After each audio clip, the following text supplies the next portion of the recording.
Hello, friends. Welcome to a new episode from Ranjini and Anil. Hope you guys are doing good.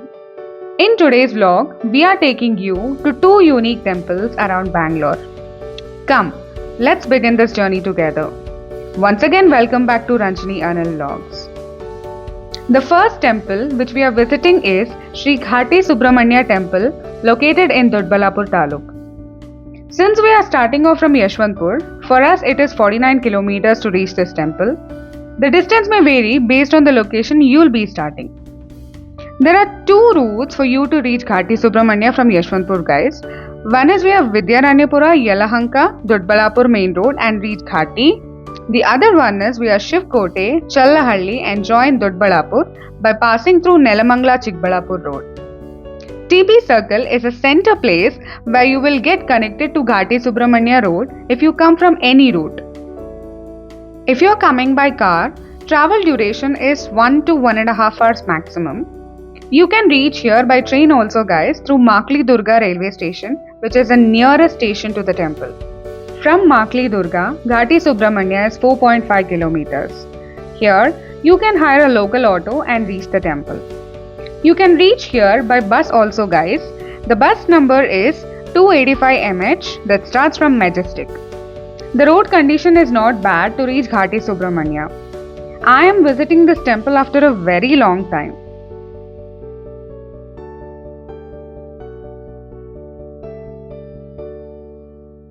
Before reaching this temple, that is 500 meters behind, they collect an entry fee of Rs 30. Parking is free here, but it's pathetic when it is crowded. Since we are here on a public holiday, it's overly crowded. It took 10 to 15 minutes to park our car. After parking safely, we went to the temple. Before entering the main temple, we went to offer puja to the idols of snake outside the temple premises. We purchased some items for puja, offered them at the shrine and went to the main temple.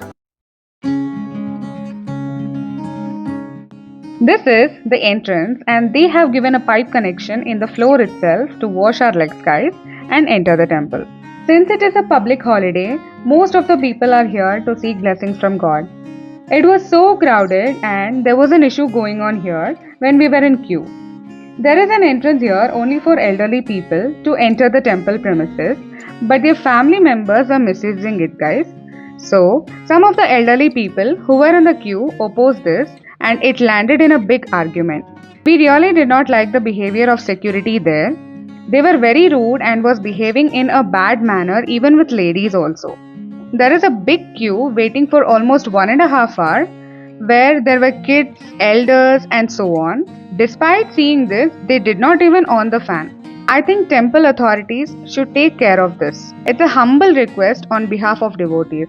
Actually, there are two darshan options here. If you pay 50 rupees, you can go for special darshan. We went for dharam darshan, guys. We did not expect such long time, but it took 2 hours to get the darshan. Our personal suggestion on experience is go for special darshan if you're with elders and kids, especially on holidays and special days. The uniqueness of this temple is that the prime deity, Lord Kartikeya, is found together with Lord Narasimha. The idol of Kartikeya with a 7-headed cobra is made from a single stone facing eastwards. On the rear of the stone is the carving of Narasimha facing westwards. To ensure that both deities are visible to devotees at the same time, a huge mirror is placed in the wall which gives us darshan of Lord Narasimha also. The entrance towards this main deity is very small. You should bow and enter.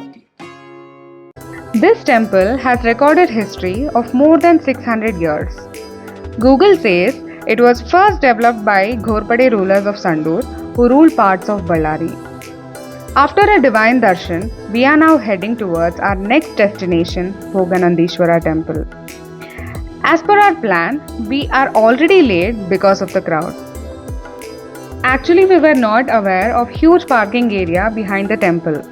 If you people are coming here, then you can park in that place. If you inquire the people, they will guide you.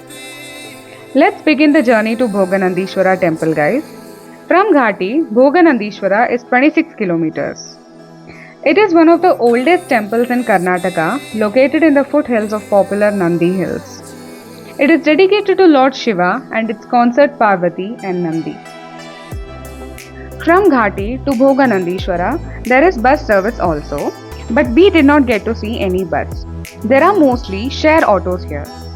The roads which lead to Bhoganandishwara temple is really scenic and beautiful, guys. We were really enjoying a lot while shooting this video. You can visualize it directly by seeing the video itself, how lush green fields, mountains and sky are looking so beautiful and vibrant. If you are a nature lover, you will definitely love the ride.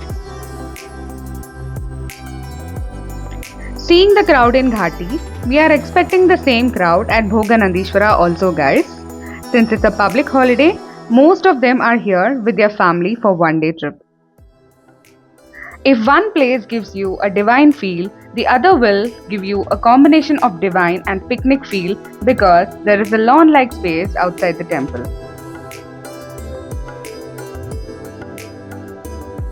We have finally reached Bhoganandishwara, guys.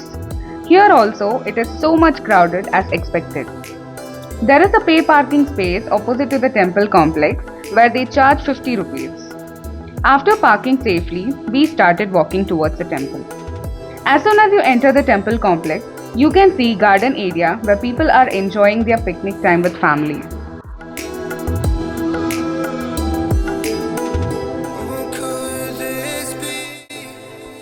The first thing that catches attention even before entering the temple is the base of giant chariot. The stone wheels of the chariot is also arranged neatly outside the temple entrance. This temple has amazing architecture and intense historical background which makes people fascinated about the place. It is the most oldest surviving temple in Nolambavi style of Dravidian architecture in Karnataka. This temple is notable for its large and intricately carved Sabha Mantapa, the inscriptions and the artwork, much of it to Shaivism, but also significantly for Vaishnavism, Shaktism and Vedic deities. On entering the temple complex, we can observe 3 shrines housed in 3 separate temples adjacent to each other. The shrine Uma Maheshwara is in center, Arunachaleshwara in north and Bhoganandishwara in south. Arunachaleshwara depicts Lord Shiva's childhood.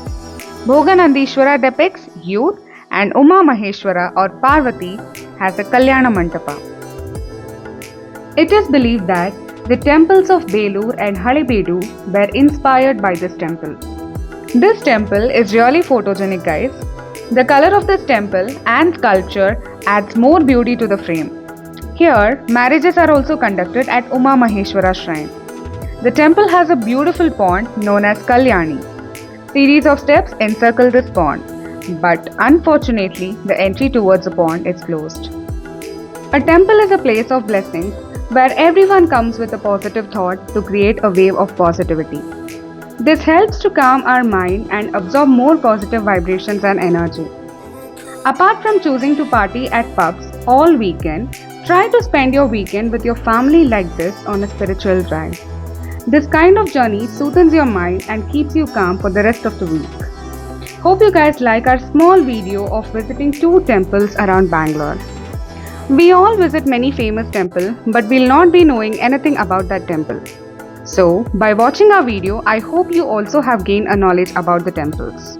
Keep supporting us by like, share and subscribing to our channel Ranjini Anil Vlogs.